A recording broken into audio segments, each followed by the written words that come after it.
Good morning. आज हम लोग क्षितिज के गद्य खंड से जो आखिरी पाठ बचा हुआ है उसको आज करेंगे। इसके बाद कृतिका में एक पाठ बचेगा, फिर उसको कर लेंगे, तब फिर हम लोग दोहराना शुरू करेंगे। तो जो आखिरी पाठ है इसमें वो है सर्वेश्वर दयाल सक्सेना की लिखी हुई मानवीय करुणा की दिव्य चमक। सर्वेश्वर दयाल सक्सेना एक बड़े ही प्रसिद्ध कवि रहे हैं, साहित्यकार रहे हैं। हर विधाओं पर उनका समान अधिकार रहा है। मानवीयकरण अलंकार का प्रयोग इनकी कविताओं में बहुत ही सुंदर देखने को मिलता है। मैंने शायद आपसे एक बार चर्चा भी की थी कि एक कविता मैंने किसी क्लास में पढ़ाया था पहले, शाम एक किसान, जिसमें संध्या काल का वर्णन मानवीकरण अलंकार में किया गया है। तो सर्वेश्वर दयाल सक्सेना जी की वो कविता थी जिसमें एक पहाड़ को किसान के रूप में दिखाया गया है। जो सूरज की लाली होती है वो पगड़ी के रूप में है। जो पहाड़ के नीचे जो नदी बह रही है वो ऐसे लग रहा है जैसे किसान ने अपने घुटनों पर चादर डाल रखा है। आगे पलाश का वन है, उसके लाल फूल खिले हुए हैं, तो वो ऐसा लग रहा है जैसे अंगीठी जल रही है। दूर से धीरे धीरे जो अंधकार घिरती हुई आ रही है वो लग रहा है जैसे भेड़ों के झुंड अपने घरों की ओर जा रहे हैं। और सूरज, लाल सूरज जो डूबता हुआ है वो लग रहा है जैसे चिलम के ऊपर जो आग होती है वो सुलग रहा है। तो इस तरह से उन्होंने बड़ा ही सुंदर एक छोटी सी कविता थी शाम एक किसान, उसमें वर्णन किया है। तो सर्वेश्वर दयाल सक्सेना बड़े ही माने हुए कवि और लेखक हैं। इनके बारे में थोड़ा जानते हैं हम लोग। इनका जन्म 1927 में जिला बस्ती, गोरखपुर से आगे है बस्ती। अगर कभी दिल्ली जाना हुआ हो तो आपको वो स्टेशन दिखेगा। बस्ती उत्तर प्रदेश में हुआ।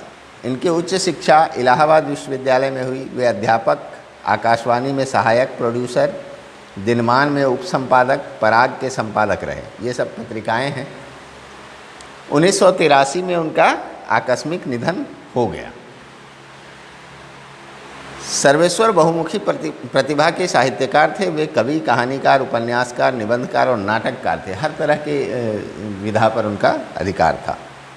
उनकी प्रमुख कृतियां हैं काठ की घंटियां, कुआनो नदी, जंगल का दर्द, खूंटियों पर टंगे लोग, ये सब कविता संग्रह हैं। पागल कुत्तों का मसीहा, सोया हुआ जल, ये उपन्यास है। लड़ाई कहानी संग्रह है। बकरी नाटक है। भौं भौं खौं खौं, बबूता का जूता, लाख की नाक, ये बाल साहित्य है।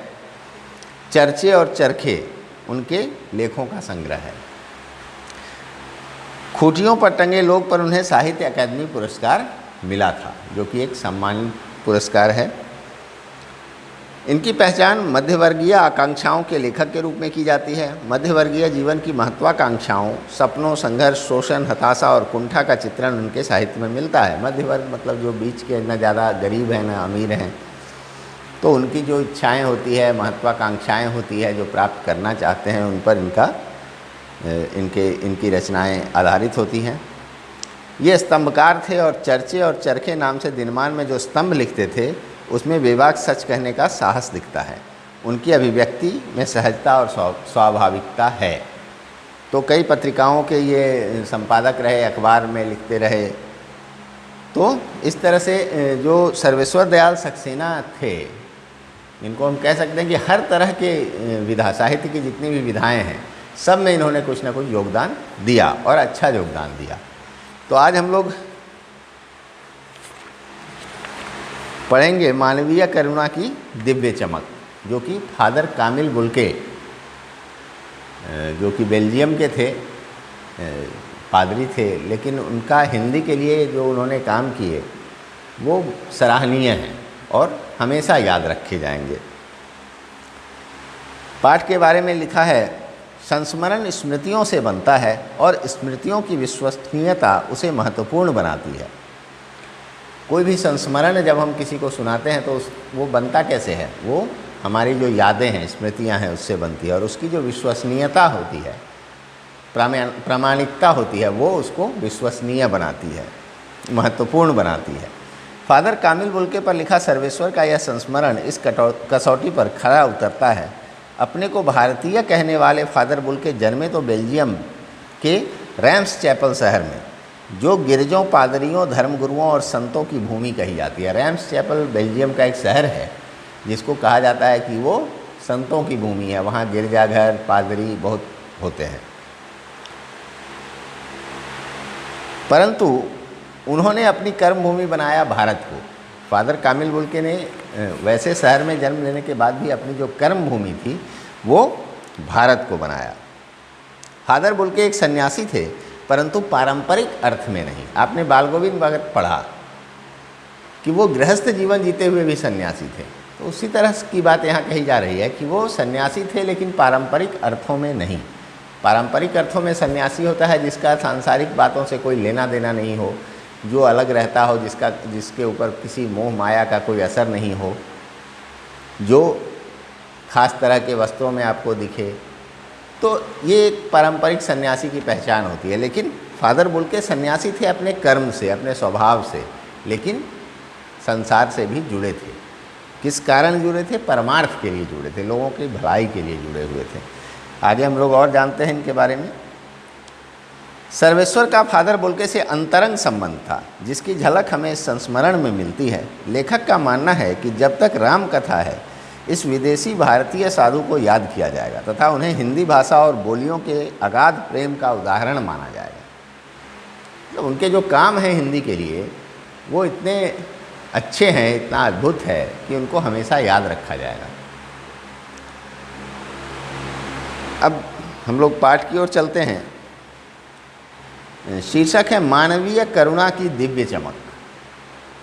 मानवीय करुणा की दिव्य चमक। मानव में जो करुणा का भाव होता है उसकी एक दिव्य चमक उनमें दिखती थी, इसलिए इसका शीर्षक दिव्य चमक, मतलब एक दैवीय चमक, एक बड़ी ही अच्छी आभा उसकी दिखाई देती, यानी उनके स्वभाव में जो करुणा का भाव होता है वो झलकता था, तो इसलिए उसको दिव्य चमक का नाम दिया गया। तो मानव में जो करुणा की भावना होती है उसके वो एक उदाहरण थे। उनके व्यवहार में, उनके स्वभाव में ये चीज़ दिखती थी, उसकी एक झलक दिखती थी, चमक दिखती थी, इसीलिए इसका शीर्षक मानवीय करुणा की दिव्य चमक दिया गया। लिखते हैं सर्वेश्वर दयाल सक्सेना इस संस्मरण में को शुरू करते हैं कि फादर को जहरबाद से नहीं मरना चाहिए था। जिसकी रगों में दूसरों के लिए मिठास भरे अमृत के अतिरिक्त और कुछ नहीं था, उसके लिए इस जहर का विधान क्यों हो? यह सवाल किस ईश्वर से पूछें? प्रभु की आस्था ही जिसका अस्तित्व था, वह देह इस यातना की परीक्षा उम्र की आखिरी देहरी पर क्यों दे? जहरबाद कहते हैं, गैंग्रीन उसको कहा जाता है, एक घाव होता है। अब तो खैर इलाज हो भी जाता है, पहले के समय में जिसको होता था वो उसकी मृत्यु ही हो जाती थी। बड़ा ही कष्टदायक घाव होता था जो बड़ी तेज़ी से फैलता था। वो अगर हो जाए तो फिर अब तो ऑपरेशन वगैरह करके उस जगह पर स्किन ट्रांसप्लांट वगैरह किया जाता है, नहीं तो वो उस एरिया को ही ख़राब करता चला जाता था और बहुत तेज़ी में बढ़ता था, जिससे लोगों की मृत्यु हो जाती थी और बड़ा ही पीड़ादायक घाव था ये, इसीलिए उसको जहरबाद कहा गया। मतलब वो उसमें जहर भरा होता था, ऐसा लोग कहते थे।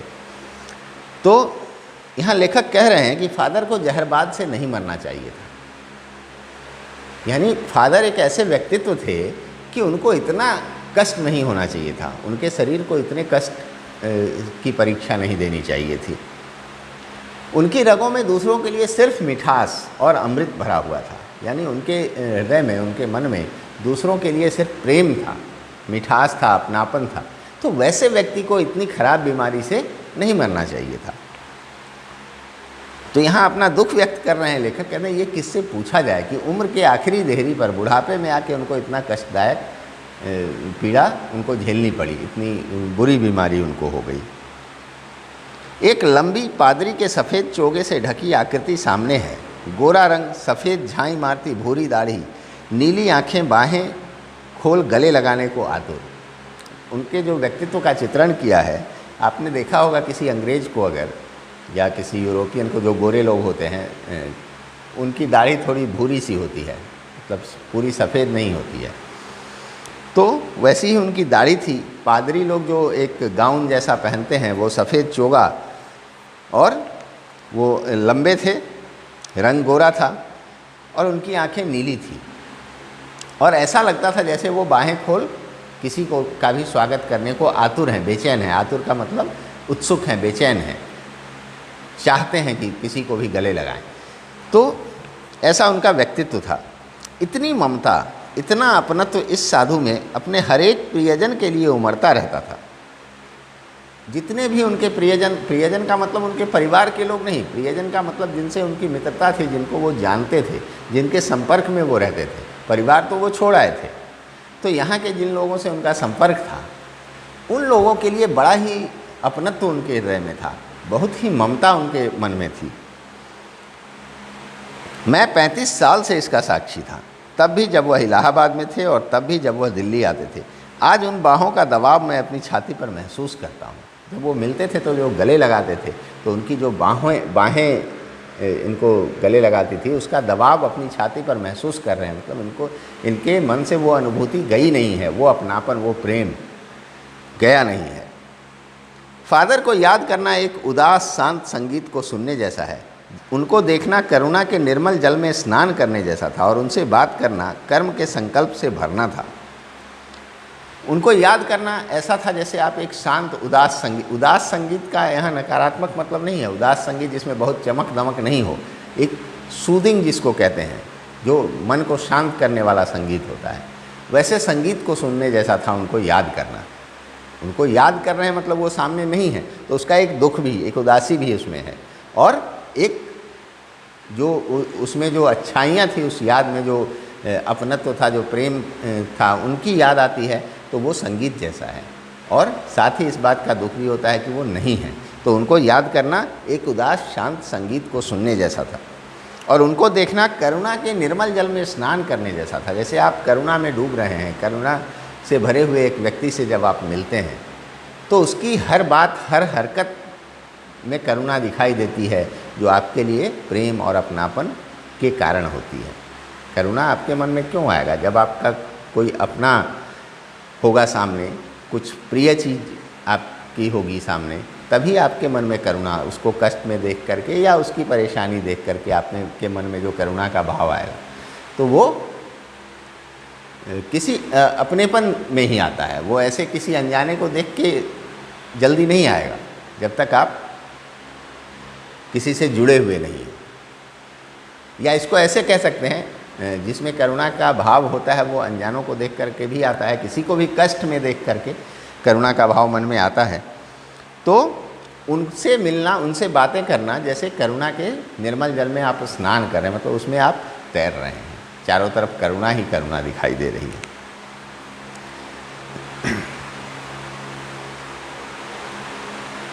मुझे परिमल के वे दिन याद हैं जब हम सब एक पारिवारिक रिश्ते में बंधे जैसे थे, जिसके बड़े फादर बुल्के थे। परिमल पत्रिका होगी जिसमें ये लोग काम करते थे, तो उसमें सब लोग एक परिवार की तरह रहते थे, जिसमें गार्जियन के जैसे फादर बुल्के थे। वो सबसे बड़े थे तो सबसे वैसा ही व्यवहार करते थे, सबका ध्यान रखते थे, सबका हाल चाल पूछते थे, सबके दुखों में साझीदार होते थे और सबके सुख में भी शामिल होते थे। हमारे हंसी मजाक में वह निर्लिप्त शामिल रहते। सब लोग जो हंसी मजाक करते उसमें वो निर्लिप्त शामिल रहते, बिना किसी भेदभाव के वो उसमें शामिल होते शुद्ध मन से। हमारी गोष्ठियों में वह गंभीर बहस करते, जो बहस होती तो उसमें वो शामिल होकर के गंभीर बहस भी करते थे, तर्क वितर्क भी करते थे। हमारी रचनाओं पर बेबाक राय और सुझाव देते और हमारे घरों के किसी भी उत्सव और संस्कार में वे बड़े भाई और पुरोहित जैसे खड़े हों, हमें अपने आशीषों से भर देते। जो रचनाएं ये लिखते थे उस पर वो अपनी निष्पक्ष और बेबाक राय देते, बताते कि इसमें ये खराबी है, ये अच्छाई है। उसके बाद अगर किसी के घर में कोई उत्सव है तो उसमें वो बड़े भाई की तरह शामिल होते थे और पुरोहित की तरह उसमें वो बताते थे, ऐसे करना चाहिए, ऐसे करो। मतलब पूरे अपनेपन से वो शामिल होते थे, कोई बाहरी व्यक्ति की तरह नहीं शामिल होते थे और अपने आशीषों से भर देते। मतलब वो खूब आशीर्वाद देते थे कि बहुत अच्छा रहे सब कुछ। तो एक जो घर का सदस्य जिस तरह का व्यवहार करेगा उस तरह से वो करते थे। मुझे अपना बच्चा और फादर का उसके मुख में पहली बार अन्न डालना याद आता है।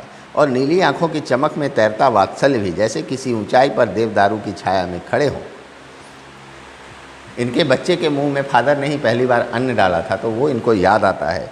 और फादर की आंखों में जो उस समय वात्सल्य तैर रहा था, आपने वात्सल्य रस पढ़ा है, तो जो प्रेम, एक वात्सल्य जो उनके मन में उस बच्चे के प्रति तैर रहा था, वो इनको याद आता है। जैसे किसी ऊंचाई पर, जब आप बहुत ऊंचे पहाड़ों पर जाते हैं तो वहाँ चीर और देवदार, चीर थोड़ा नीचे और जब और ऊंचाई पर जाते हैं तो देवदारू के पेड़ होते हैं, तो वो देवदार के छाया में किसी ऊंचाई पर खड़े हों, ऐसा इनको याद आता है। क्योंकि ऊंचाई पर ज़्यादा पेड़ होते नहीं हैं। यहाँ देवदार और ऊंचाई की चर्चा की गई कि जहाँ आपको और कुछ नहीं दिखाई दे, वहाँ भी एक छायादार वृक्ष की तरह वो खड़े होते थे, इसलिए ऐसा कहा गया। कहाँ से शुरू करें? इलाहाबाद की सड़कों पर फादर की साइकिल चलती दिख रही है। वह हमारे पास आकर रुकती है और मुस्कुराते हुए उतरते हैं। देखिए देखिए, मैंने उसे पढ़ लिया है और मैं कहना चाहता हूँ। उनको क्रोध में कभी नहीं देखा, आवेश में देखा है और ममता तथा प्यार में लबालब छलकता महसूस किया है। अक्सर उन्हें देखकर लगता है कि बेल्जियम में इंजीनियरिंग के अंतिम वर्ष में पहुंचकर उनके मन में सन्यासी बनने की इच्छा कैसे जाग गई, जबकि घर भरा पूरा था, 2 भाई 1 बहन, माँ पिता सभी थे। अब लेखक ये निर्णय नहीं कर पा रहे हैं कि उनके बारे में कहाँ से बातें शुरू करें, तो वो शुरू करते हैं कि इलाहाबाद की सड़कों पर वो साइकिल से चलते थे फादर बुल के। उस समय साइकिल, ऐसा नहीं सोचिएगा कि वो अभी साइकिल का जो महत्व है वो उस समय था। उस समय साइकिल अभी के मोटरसाइकिल से ज़्यादा महत्वपूर्ण था, गिने चुने लोगों के पास होती थी। तो वो साइकिल से चल रहे हैं, फिर वो रुकते हैं, इनको देखकर रुकते हैं, मुस्कुराते हैं, कहते हैं हाँ मैंने वो रचना पढ़ी है, मैं कहना चाहता हूँ, ऐसे करके वो अपनी राय देते हैं। ठीक है। फिर लेखक कहते हैं कि उनको क्रोध में कभी नहीं देखा, आवेश में देखा। क्रोध और आवेश में बड़ा ही बारीक अंतर है। क्रोध सोचने समझने की क्षमता को खत्म करता है, आवेश होता है किसी चीज़ के प्रति अपनी अभिव्यक्ति जल्दी करने का, जो एक बेचैनी जो होती है, वो आवेश है। तो आवेश में देखा है, मतलब विरोध स्वरूप उन्होंने आवेश दिखाया है, और ममता और प्यार भी लबालब छलकता महसूस किया है उनके व्यवहार में। अक्सर उन्हें देखकर लगता है, उनको देख करके लगता है कि बेल्जियम में वो इंजीनियरिंग की पढ़ाई कर रहे थे। अंतिम वर्ष में जब वो पहुंच गए इंजीनियरिंग के, तब उनके मन में अचानक सन्यासी बनने की इच्छा कैसे जागी होगी, जबकि उनका परिवार भरा पूरा था। कौन कौन थे उनके परिवार में? 2 भाई थे, 1 बहन थी, माँ और पिता सभी थे। फिर भी कैसे इनके मन में जगी होगी यह इच्छा कि मैं सन्यासी बन जाऊं। तो लेखक उनसे पूछते थे, आपको अपने देश की याद आती है? तो फादर कहते हैं कि मेरा देश तो अब भारत है। मैं जन्मभूमि की पूछ रहा था, लेखक कहते हैं। हाँ आती है, बहुत सुंदर, मेरी जन्मभूमि रैम्स चैपल। तो बोलते हैं कि हाँ मुझे याद आती है, बहुत सुंदर जगह है वो, मेरी जो जन्मभूमि है रैम्स चैपल। घर में किसी की याद? तो फादर कहते हैं माँ की याद आती है, बहुत याद आती है। फिर अक्सर माँ की स्मृति में डूब जाते देखा है। फिर ये कहने के बाद वो माँ की यादों में खो जाते थे। उनकी माँ की चिट्ठियाँ अक्सर उनके पास आती थी। अपने अभिन्न मित्र डॉक्टर रघुवंश को वह उन चिट्ठियों को दिखाते थे। पिता और भाइयों के लिए बहुत लगाव मन में नहीं था। पिता व्यवसायी थे, 1 भाई वहीं पादरी हो गया था, 1 भाई काम करता है, उसका परिवार है। तो माँ की याद उनको बहुत आती थी, और वो चिट्ठियाँ अपने एक आत्मीय जो डॉक्टर रघुवंश थे, जिनसे उनका बहुत अपनापन था, उनको वो चिट्ठियाँ दिखाया करते थे। पिता और भाइयों के लिए बहुत लगाव उनके मन में नहीं था, माँ के लिए ज़्यादा था। 1 भाई पादरी हो गया था और 1 भाई काम करता था, कुछ बिजनेस वगैरह करता था, उसका अपना परिवार है, उसने शादी वगैरह कर ली। बहन सख्त और ज़िद्दी थी, बहुत देर से उसने शादी की। बहन जो थी वो सख्त थी और ज़िद्दी थी, थोड़ी कड़े स्वभाव की थी, तो बहुत देर से उसकी शादी हुई। फादर को एक आध बार उसकी शादी की चिंता व्यक्त करते उन दिनों देखा था, जब उसकी शादी नहीं हुई थी तब फादर ने एक आध बार व्यक्त की थी कि उसकी शादी कैसे होगी, कब होगी, ये चिंता उन्होंने की थी। भारत में बस जाने के बाद 2 या 3 बार अपने परिवार से मिलने भारत से बेल्जियम गए थे। तो फादर जो थे वो 2-3 बार बेल्जियम गए थे यहाँ बसने के बाद। लेकिन मैं तो सन्यासी हूँ, ये कहते हैं। अब आगे बात हो रही है तो फादर कहते हैं लेकिन मैं तो सन्यासी हूँ, मुझे याद आने से क्या है। तो लेखक कहते हैं आप सब छोड़कर क्यों चले आए? तो कहते हैं फादर, प्रभु की इच्छा थी वह बालकों की सी सरलता से मुस्कुरा कर कहते, माँ ने बचपन में ही घोषित कर दिया था कि लड़का हाथ से गया। और सचमुच इंजीनियरिंग के अंतिम वर्ष की पढ़ाई छोड़ फादर बुल के सन्यासी होने जब धर्मगुरु के पास गए और कहा कि मैं सन्यास लेना चाहता हूँ तथा एक शर्त रखी। सन्यास लेते समय सन्यास चाहने वाला एक शर्त रख सकता है कि मैं भारत जाऊँगा। तो जब इनके मन में सन्यासी होने की इच्छा जगी तो ये धर्मगुरु के पास गए, अपने धर्म जो ईसाई धर्म के गुरु रहे होंगे उनके पास गए और बोला कि मैं सन्यास लेना चाहता हूँ, साथ ही एक शर्त रखी। तो ये परंपरा है कि जो सन्यासी बन रहा है वो एक शर्त रख सकता है। तो उन्होंने शर्त रखी कि मैं भारत जाऊंगा, मैं अपने देश में नहीं रहूँगा, यहाँ मैं भारत जाना चाहता हूँ। भारत जाने की बात क्यों उठी, लेखक पूछ रहे हैं। नहीं जानता, बस मन में यह था। अब उनको कुछ रहा होगा मन में, उन्होंने सुना होगा भारत के बारे में, बातें सुनी होंगी, तो बोले कि नहीं जानता, बस मन में यह था। उनकी शर्त मान ली गई और वह भारत आ गए। पहले जीसेट संघ में 2 साल पादरियों के बीच धर्माचार की पढ़ाई की, फिर 9-10 वर्ष दार्जिलिंग में पढ़ते रहे। शुरू में वो एक संघ था, जीसेट संघ बोलते हैं उसको, उसमें धर्माचार की पढ़ाई, मतलब धर्म के बारे में उन्होंने पढ़ाई की, कि धर्म से संबंधित व्यवहारों के बारे में, और फिर 9-10 साल तक दार्जिलिंग में पढ़ाई करते रहे। कलकत्ता से बीए किया, फिर इलाहाबाद से एमए। उन दिनों डॉक्टर धीरेन्द्र वर्मा हिंदी विभाग के अध्यक्ष थे। इन्होंने अपनी पढ़ाई कलकत्ता में की, ग्रेजुएशन और मास्टर्स। तो उन दिनों डॉक्टर धीरेन्द्र वर्मा हिंदी विभाग के अध्यक्ष हुआ करते थे। शोध प्रबंध प्रयाग विश्वविद्यालय के हिंदी विभाग में रहकर 1950 में पूरा किया। उसका नाम था रामकथा, उत्पत्ति और विकास। अब ये हिंदी से कर रहे थे अपनी पढ़ाई। तो शोध प्रबंध बोलते हैं, जो पीएचडी आपने सुना होगा, डॉक्टरेट की जो डिग्री होती है, उसमें एक शोध करना होता है, एक रिसर्च करना होता है। तो इनका जो विषय था रिसर्च का, वो था रामकथा, उत्पत्ति और विकास। इन्होंने शोध के लिए, रिसर्च के लिए क्या चुना? रामकथा, उसकी उत्पत्ति और विकास कैसे हुआ रामकथा का। परिमल में उसके अध्याय पढ़े गए थे। परिमल जो रही होगी पत्रिका, उसमें उसके अध्याय पढ़े गए थे। फादर ने मातरलिंग के प्रसिद्ध नाटक ब्लू बर्ड का रूपांतर भी किया है। मातरलिंग के एक नाटककार हैं, उनका एक नाटक है ब्लू बर्ड, उसका हिंदी में रूपांतर भी किया है नील पक्षी के नाम से। उसका नाम नील पक्षी रखा गया। बाद में वह सेंट जेवियर्स कॉलेज रांची में हिंदी तथा संस्कृत विभाग के विभागाध्यक्ष हो गए। अब सोचिए, एक बेल्जियम से आया हुआ व्यक्ति, यूरोप से आया हुआ व्यक्ति यहाँ के प्रतिष्ठित विश्वविद्यालय में हेड ऑफ द डिपार्टमेंट, विभागाध्यक्ष हिंदी और संस्कृत का बनता है। और यहीं उन्होंने अपना प्रसिद्ध अंग्रेजी हिंदी कोश तैयार किया और बाइबिल का अनुवाद भी।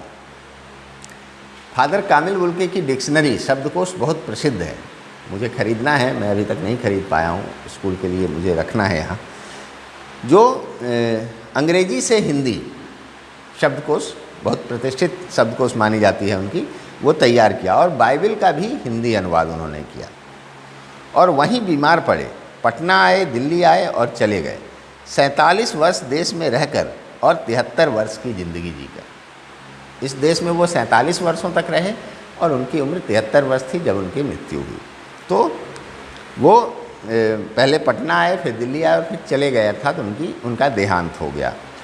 उन्होंने कुल 47 साल इस देश में बिताया और अपने जीवन का 73 साल उन्होंने जिया, जिसमें इतने बड़े बड़े काम उन्होंने किए। तो आज हम लोग यहीं तक रखेंगे, आगे हम लोग फिर कल पढ़ेंगे और समझेंगे इसको। आप लोग हमेशा की तरह जो मैं कहता हूँ वही आज भी कहूँगा कि जो शब्द आपके समझ में नहीं आए उनको अलग लिख लीजिएगा, उनके बारे में समझने का प्रयास कीजिएगा। नहीं समझ में आए तो मुझसे पूछिएगा और पाठ को पढ़िएगा 2-3 बार, तो बहुत सारी चीज़ें आपकी समझ में आ जाएंगी। ठीक है, तो आज इतना ही रखते हैं। धन्यवाद।